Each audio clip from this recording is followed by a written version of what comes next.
телефон на все голоса говорит пока.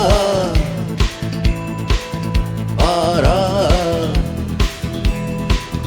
И пальто на гвозде, шарф в рукаве и перчатки в карманах шепчут: подожди до утра, до утра.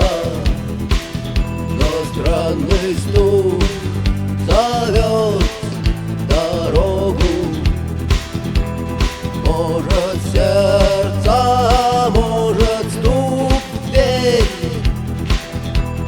И когда я обернусь на пороге, я скажу одно лишь слово: верь.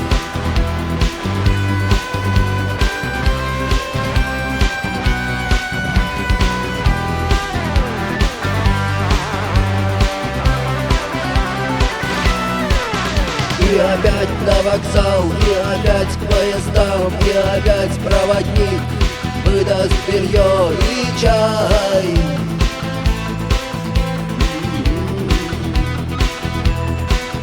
И опять не усну, и опять сквозь грохот колес мне послышится слово: